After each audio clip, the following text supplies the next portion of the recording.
신앙 성장을 위한 수요 특강 새신자반 시리즈 일곱 번째 교회란 우리 첫 번째 시간을 함께 갖도록 하겠습니다. 우리가 이제까지 총 오늘까지 합하면은 한 16주 정도 이제 오늘 시간이 되는데요. 하나님은 누구신가? 또 나는 인간은 누구인가? 예수님은 누구신가? 성령님은 누구신가? 성경이란 기도란 그리고 이번에 교회란 또 무엇인지 함께 강의를 통해 알아보도록 하겠습니다. 우리가 이렇게 강의를 생각보다 꽤 오랜 시간 하면서 우리가 신앙으로 정말 우리가 어떻게 예수님을 믿어야 되는지 또 우리가 신앙인으로서 어떠한 생각 또 어떻게 예수님을 생각하고 또 성령님은 내 안에서 어떻게 역사하시고 또 우리가 성경을 어떻게 이해해야 되는지 여러 가지 신앙의 기초 또 신앙에 필요한 내용들을 함께 나누고 있습니다. 이번에는 이제 일곱 번째 교회란 무엇인지 우리 함께 알아보도록 하겠습니다. 우리 한번 읽어볼까요? 함께 읽어보겠습니다. 또 만물을 그의 만물을 발 아래에 그의 발 복종하게 아래에 복종하게 하시고 하시고 그를 그를 만물 만물 위에 위에 교회의 교회의 머리로 머리로 삼으셨느니라. 삼으셨느니라. 교회는 교회는 그의 그의 몸이니 몸이니 만물 만물 안에서 안에서 만물을 만물을 충만하게 충만하게 하시는 이의 하시는 이는 충만함이니라. 충만합니다. 아멘. 네, 우리가 교회에 대해서 많이 들었고 또 교회를 다니고 있고 우리는 교회와 뗄 수 없는 삶의 일부로 우리가 살아가고 있습니다. 그럼에도 불구하고 교회에 대한 이해가 부족하고 사람들에게 교회가 무엇인지 설명하고 가르칠 수 있는 그러한 지식과 교육이 그동안 잘 이루어지지가 않았죠. 아마 많이 들어보기는 했을 겁니다. 하지만 그거에 대해서 조금 더 체계적으로 교회가 무엇인지, 무엇을 교회라고 하는지, 또 나는 어떻게 살아가야 되는지, 우리 한번 그러한 부분들을 한번 이번 강의를 통해서 알아보았으면 좋겠습니다. 일반적으로 교회라고 하면 사람들은 무엇을 떠오를까요? 건물이요. 건물을 떠오르겠죠. 우리도 교회라고 하면은 일단 뭐 제자와 삼교회 하면은 그 교회의 건물을 생각을 하잖아요. 네. 그렇지만 정확하게 말하면 건물은 교회의 당이라고 말할 수가 있어요. 교회가 모이는 장소, 교회의 당으로 말할 수 있고요. 어, 예배당을 집으로 비유한다면 교회는 가정입니다. 어, 집에 이 가정이 함께 모였잖아요. 집은 모이는 공간이고 가정은 그것을 이루는 구성원을 가정이라고 합니다. 그런 것처럼 예배당이 있고 교회당이 있고 그 교회당 안에 모이는 사람들을 바로 우리는 교회라고 말할 수가 있는 거죠. 그렇다면 교회는 무엇인가? 교회는 바로 사람들의 모임을 교회라고 말할 수 있습니다. 헬라어로 교회를 에클레시아라고 말을 하는데요. 이 에클레시아의 뜻은 부르심을 입은 사람이라고 하는 뜻이에요. 그러니까 교회는 예수님의 부르심을 입은 사람들을 교회라고 말한다고 할 수가 있습니다. 바울은 그렇다면 이 교회에 대해서 뭐라고 정의를 했을까요? 우리 한번 고린도전서 1장 1절부터 3절까지의 말씀을 같이 읽어보겠습니다. 함께 읽겠습니다. 하나님의 뜻을 하나님의 뜻 따라 따라 그리스도 그리스도 예수의 예수의 사도로 사도로 부르심을 받은 부르심을 바울과 받은 형제 바울과 형제 소스데네는 소스데네는 고린도에 고린도에 있는 있는 하나님의 하나님의 교회 교회 곧 곧 그리스도 그리스도 예수 예수 안에서 안에서 거룩하여지고 거룩하여지고 성도라 성도라 부르심을 받은 부르심을 자들과 받은 또 자들과 또 각처에서 각처에서 우리의 우리의 주 주 곧 곧 그들과 그들과 우리의 주 우리의 주 대신 대신 예수 예수 그리스도의 그리스도의 이름을 이름을 부르는 부르는 모든 모든 자들에게 자들에게 하나님 우리 하나님 우리 아버지와 아버지와 주 주 예수 예수 그리스도로부터 그리스도로부터 은혜와 은혜와 평강이 평강이 있기를 있기를 원하노라. 원하노라. 아멘. 여기 보면은 하나님의 교회라는 말이 나옵니다. 이 하나님의 교회 곧 뭡니까? 그리스도 예수 안에서 거룩하여진 자들 그리고 성도라 부르심을 받은 자들 이들을 바로 하나님의 교회라고 하는데 이 두 가지 조건을 합해서 곧 뭐라고 해요?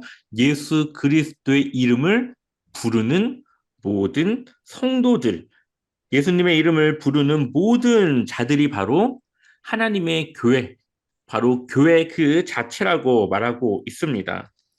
그렇다면 예수 그리스도의 이름을 부르는 성도의 모임은 또 어떠한 모임일까요? 우리 한번 마태복음 16장 15절에서 18절 말씀을 같이 읽어보겠습니다. 함께 읽겠습니다. 이르시되 너희는 나를 누구라 하느냐? 시몬 베드로가 대답하여 이르되 주는 그리스도시요 살아계신 하나님의 아들이시니이다. 예수께서 대답하여 이르시되 바요나 시몬아 내가 복이 있도다.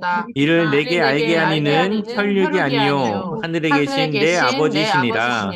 또 내가 내게 이르노니 너는 베드로라. 내가 이 반석 위에 내 교회를 세우리니 음부의 권세가 이기지 못하리라. 아멘. 이스라엘 백성들은 오랫동안 자신들을 구원해줄 메시아를 기다리고 있었습니다. 임마누엘 하나님 되시는 메시아, 또 인간에게 구원을 주시고 거룩하게 하신 하나님의 자녀가 되게 해주신 바로 그 그리스도 메시아를 기다리고 있었죠. 그런데 지금 베드로가 예수님을 뭐라고 말합니까? 주는 그리스도시요. 살아계신 하나님의 아들이라고 말하고 있습니다. 여기서 말하는 그리스도라고 하는 말은 메시아, 구원자라고 하는 의미를 갖고 있어요. 그러니까 베드로의 고백은 뭐라고 하는 거예요? 지금 구약 시대에 우리에게 약속했던 그 메시아가 바로 당신입니다. 당신은 하나님의 아들로서 곧 당신이 하나님이다라고 고백을 하고 있는 겁니다. 이것이 바로 베드로의 신앙 고백이죠. 그리고 예수님께서는 이 베드로의 고백을 듣고 나서 18절에 내가 이 반석 위에 무엇을 세워요? 내 교회를 세우리니. 이 반석이라고 하는 것은 바로 베드로가 예수님께 드렸던 신앙의 고백이에요. 반석과도 같았던 베드로의 그 신앙의 고백을 통하여서 교회를 세우겠다라고 말씀하시는 거죠. 그러니 교회라고 하는 것, 그리스도를 부르는 성도들의 모임은 바로 어떠한 모임입니까? 예수님이 바로 우리의 구원자 되시고 살아계신 하나님의 아들이심을 우리가 입으로 고백하며 그것을 믿는 그리스도인들이 모인 그 모임을 바로 교회라고 말할 수가 있는 거죠. 그러니 여러분들이 예수님을 우리의 구원자로 믿으시고 그것을 고백하신다면, 그리고 그가 하나님의 아들이시며 곧 그가 하나님이신 것을 믿음으로 고백할 수 있다면 여러분들이 모인 그것이 바로 교회가 될 수 있는 겁니다. 그것이 여러분들의 가정이 될 수도 있고 여러분들의 직장이 될 수가 있고 또 여러분들이 모인 친구들과의 그 모임 속에서도 그러한 교회는 세워질 수 있게 되는 것이죠. 그러니 이 교회라고 하는 것은 건물이 아니라 바로 성도들의 모임이라고 말할 수가 있습니다.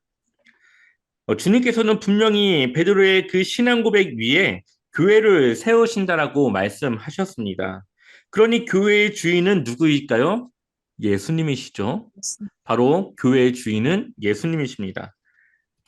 그리고 이 땅에 있는 모든 교회는 예수님이 바로 주인이세요. 교회의 주인이 바로 예수님이시기 때문에 우리가 예수님을 경배하며 그분을 찬양하는 것은 당연한 것이겠죠. 또 예수님의 뜻을 이 땅 가운데 이루어 가며 살아가는 사람들로 우리는 살아가야 하는 것입니다. 다시 말하면 한번 같이 읽어볼까요? 교회는 구주이신 예수 그리스도를 믿음으로 구원받아 그분을 자기 인생의 주인으로 경배하며 그분의 사랑과 뜻을 이 땅 위에 자신의 삶으로 심어가는 사람들의 모임이다. 교회는 예수 그리스도를 믿음으로 먼저 구원을 받아야 되고요.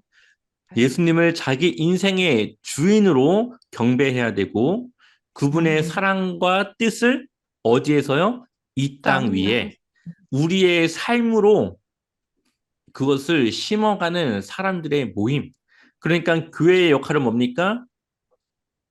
결국은 하나님의 사랑과 그 뜻을 이 땅 가운데 전하고 사람들에게 심고 그것을 보여주는 거죠. 우리가 구원받았다면 정말 주님을 우리의 인생의 주인으로 경배하고 예배한다면 우리의 삶은 그 사랑과 뜻을 전하고 그것을 보여주고 나타내는 그러한 모임이 되어져야 된다라고 말씀하고 있습니다. 교회의 특성이 있습니다. 381년에 니케아 콘스탄티노플 신조가 이제 체결되게 되는데 이때 교회가 무엇인지 이렇게 말합니다. 교회는 우리는 하나이고 거룩하고 보편적이고 사도적인 교회를 믿는다라고 고백합니다. 이 신조, 이 고백은 지금도 유효하고요. 지금도 우리에게 적용되어질 수 있는 그런 내용입니다. 그러니 이것을 토대로 교회가 무엇이어야 되냐라고 말한다면 첫 번째는 교회는 하나여야 한다라고 말할 수 있습니다. 우리 한번 또 말씀을 읽어볼까요? 에베소서 4장 3절에서 6절 말씀 함께 읽어보겠습니다. 평안에 매는 줄로 성령이 하나 되게 하신 것을 힘써 지키라. 몸이 하나요 성령도 한 분이시니 이와 같이 너희가 부르심의 한 소망 안에서 부르심을 받았느니라. 그도 한 분이시요 또 하나요 그래도 하나요 하나님도 한 분이시니 곧 만유의 아버지시라. 만유에 계시고 만유를 통일하시고 만유 가운데 계시도다. 아멘. 아멘. 자, 교회가 하나여야 하는 이유는 바로 모든 교회가 누구를 믿기 때문에 그럴까요? 주님을 믿기 때문이겠죠. 그러니 교회가 하나 되어야 한다고 하는 것은 한 공간에서 다 같이 모여야 된다는 것이 아니라 그들의 믿음이 그들이 모이는 목적이 바로 예수님, 우리가 믿는 바로 그 예수님을 위한 모임이어야 된다라는 것을 의미한다고 볼 수가 있습니다. 그러니 예수 그리스도를 믿는 그 믿음이 본질적으로 하나일 수밖에 없죠. 예수님을 향한 그 믿음은 본질적으로 하나일 수밖에 없습니다. 그런데 여러분, 예수님을 믿는 그런 종교를 우리가 한번 조금 세분화해 볼까요? 뭐 넓게 본다면 로마 카톨릭도 있고요.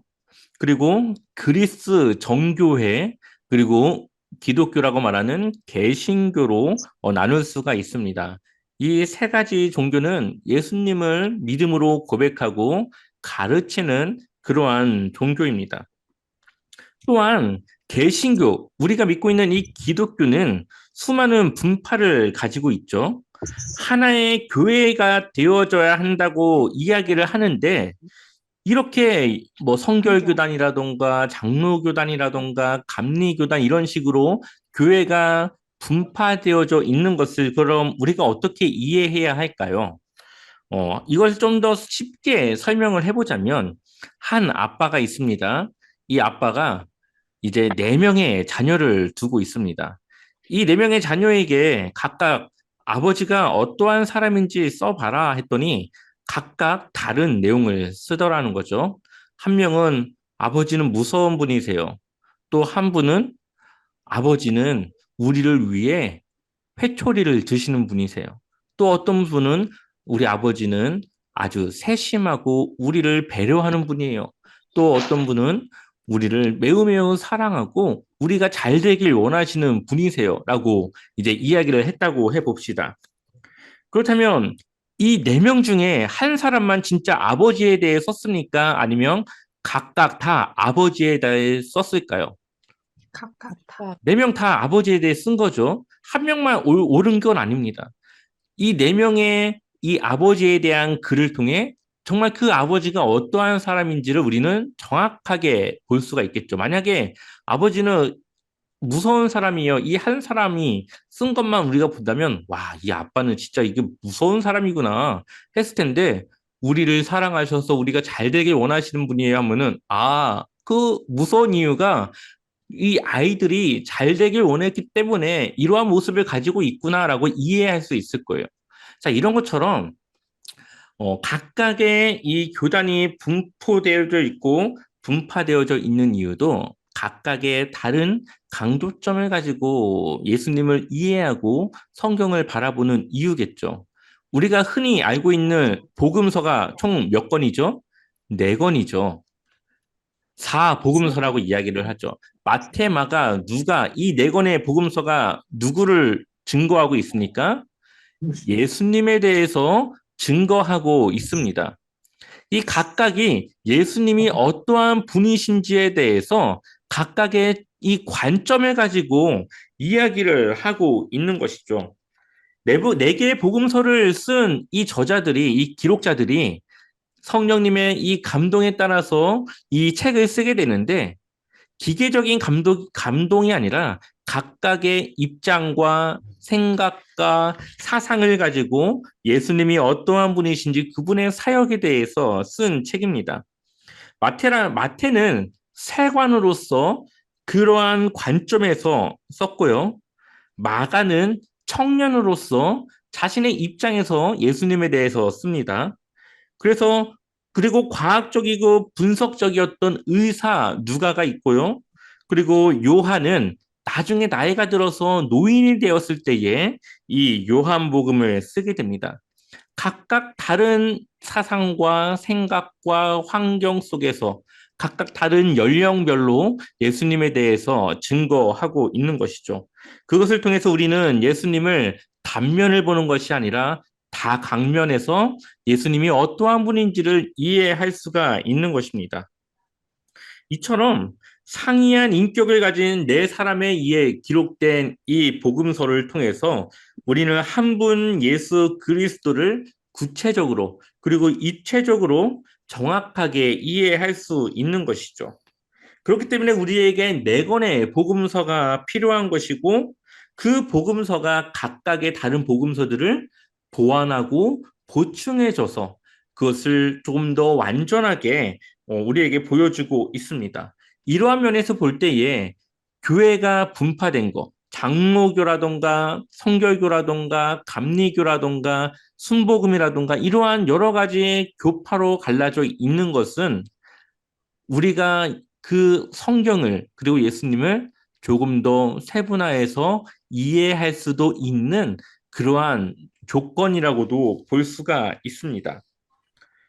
그래서 우리가 뭐 장로교가 최고다, 성결교가 제일 최고다, 뭐 이렇게 생각하는 것이 아니라 장로교에서 말하는 그 교리가 우리 성결교에서 말하는 이 교리와 합쳐졌을 때에 성경을 더 잘 이해하고 예수님에 대해서 더 깊이 이해할 수 있는 그러한 것들이라는 것을 우리가 이해할 수 있어야 되겠죠. 그래서 우리가 장로교를 배타적으로 그들을 무시하거나 그들의 교리가 잘못됐다 말하는 것이 아니라 그들이 말하고 있는 그것과 우리의 것을 합해서 서로 그것을 같이 이해해서 예수님을 바라보고 예수님을 이해할 수 있는 수용적이고 긍정적인 모습으로 우리가 나아가야 된다라는 거죠.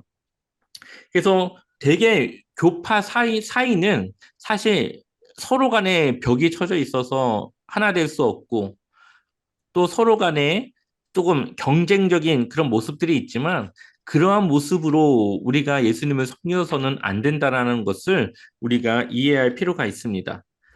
두 번째, 교회는 거룩해야 합니다.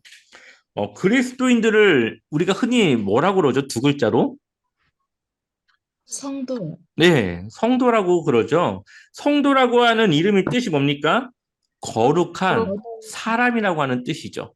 거룩한 사람을 우리는 성도라고 합니다. 그렇다면 여러분들은 스스로 거룩하다고 말할 수 있습니까? 아마 오늘도 죄를 지었고 하나님의 말씀대로 살아가지 못했던 그런 모습들이 막 생각날 거예요. 하지만 우리가 성도일 수 있는 이유는 하나님께서 우리에게 성도라고 하는 자격을 주셨기 때문입니다.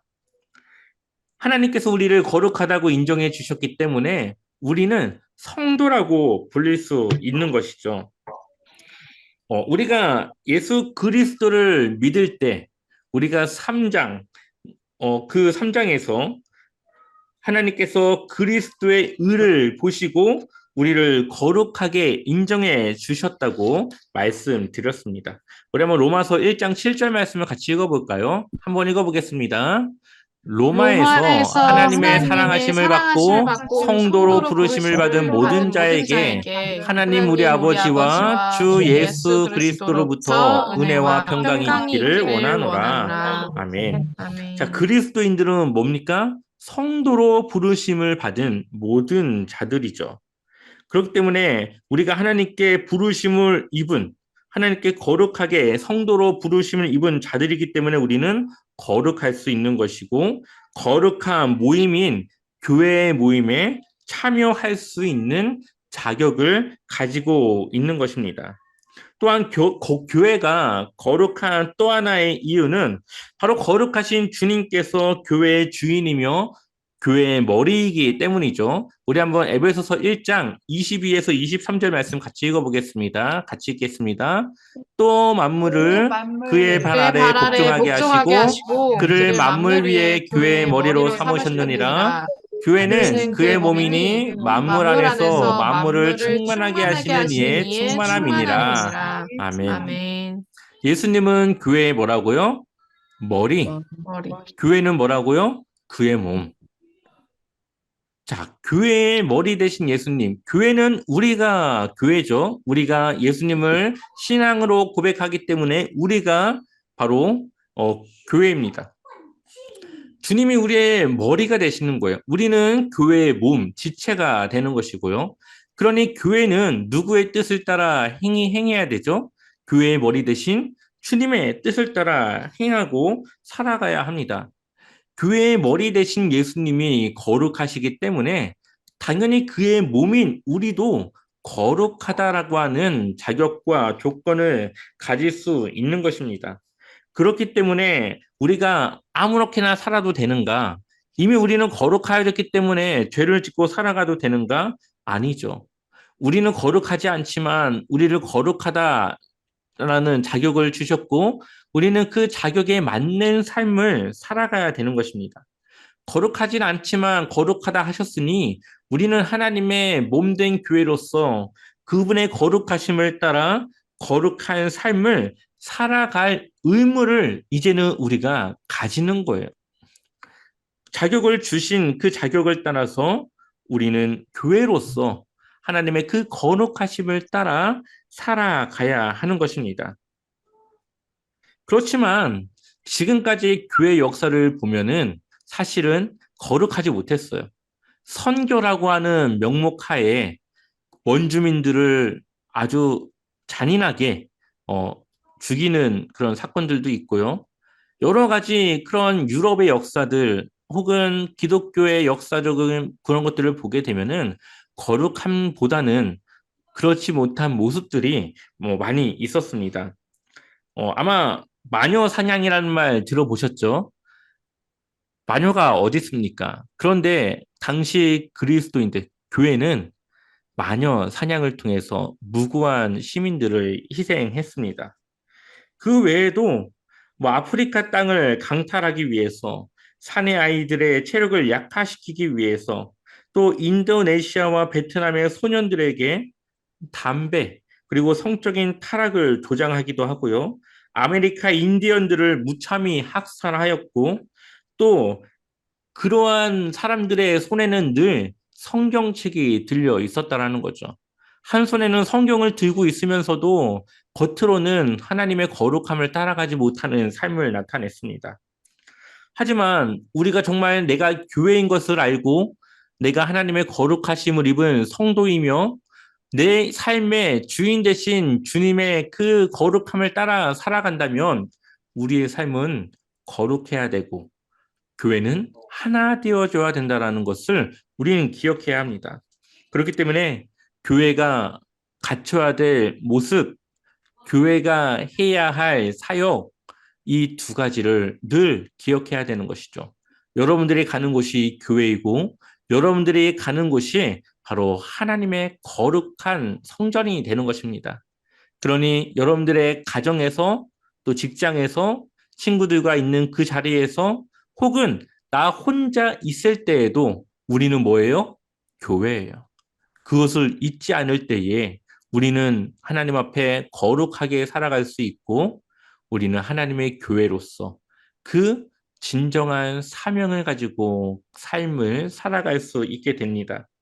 그러니 여러분들 안에서 여러분들을 거룩하게 인도하시는 그 성령님의 능력을 날마다 구하시고 그러한 거룩한 교회가 되어지길 소망합니다.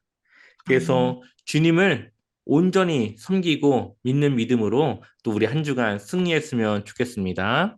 함께 아멘. 기도하겠습니다.